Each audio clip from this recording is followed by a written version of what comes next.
ala alihi wa sahbihi ajma'in. Amma ba'd, all praise belongs to Allah subhanahu wa ta'ala for providing us the opportunity, the ability to come to His house to perform faridah. We ask Allah subhanahu wa ta'ala to accept our ibadah.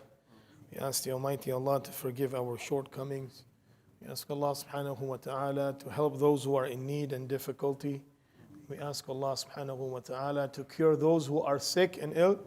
And we ask Allah, those who have left from this world, grant them maghfirah and elevation. Ameen ya Rabbal Alameen. Allah's Rasul sallallahu alayhi wasallam has been sent into this world to provide guidance to every single person on earth. And these guidance have been made for the benefit of this human being, as we learn from the life of Nabi sallallahu alayhi wasallam.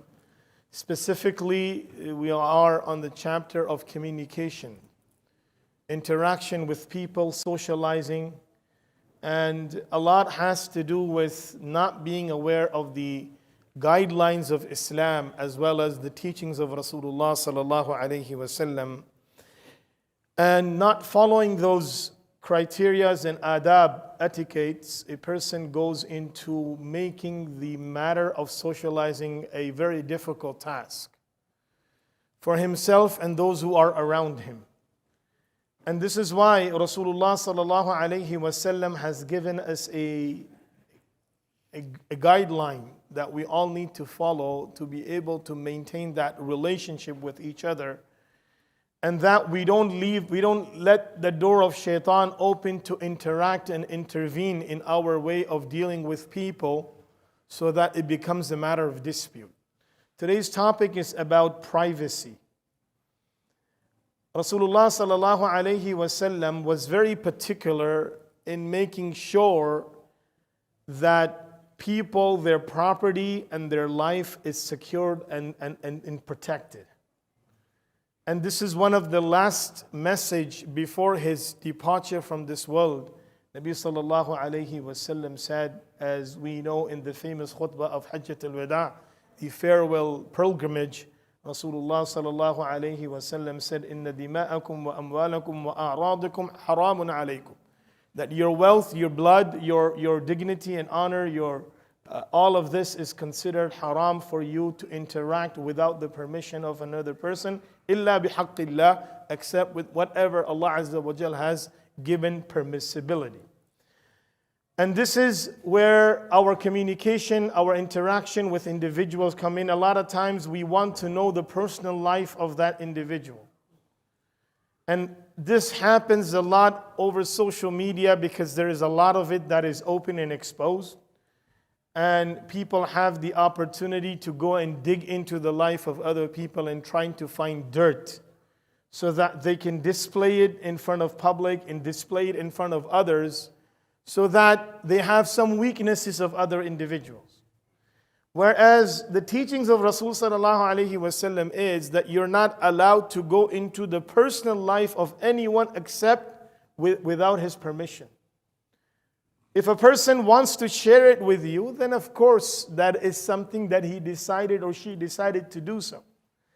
But if someone is not sharing and you're just digging and trying to find whatever you can, this is going into a personal life of someone without their permission, and that is indeed from a major sin, disobedience of Allah subhanahu wa ta'ala.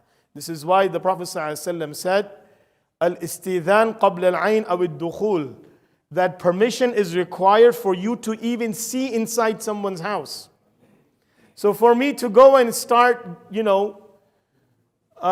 digging people out, looking into their personal life, how does this person look like, how does that person look like, people who are not even our friends, and we start search people up on social media and trying to go into their profiles and see them, because a lot of people are not that sophisticated to keep everything private, right?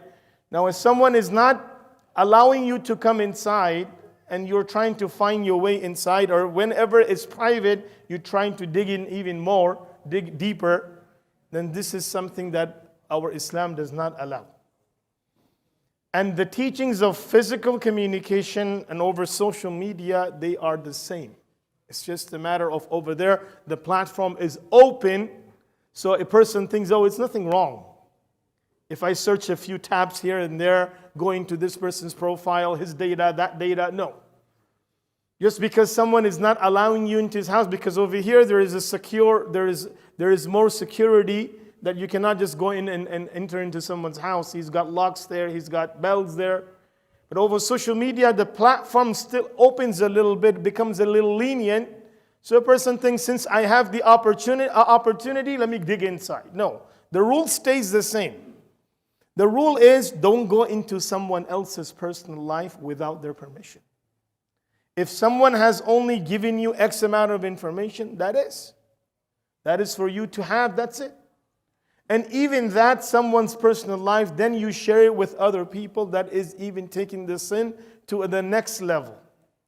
So you don't just stop going into someone else's personal life, but you take that sin to the next level by spreading that, whatever you found.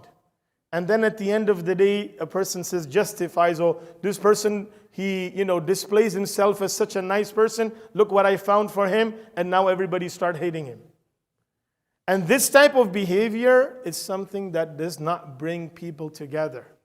Rasulullah sallallahu alayhi wasallam, he was very explicit when he gave this teaching, al-istidhan qabla al-dukhul, make sure you ask permission before you go inside. And looking inside without seeking permission, it is a sin that is considered. And this is why in the riwayat of Sahih Bukhari, on the authority of Abu Hurairah radiallahu anhu, said that Nabi alayhi salam said that if you find someone looking inside your house without your permission, and you struck and you poked him in his eye, and he happened to lose his eye, فَلَا جُنَاحَ عَلَيْكَ, there is no penalty upon you, because he was not supposed to look inside to begin with.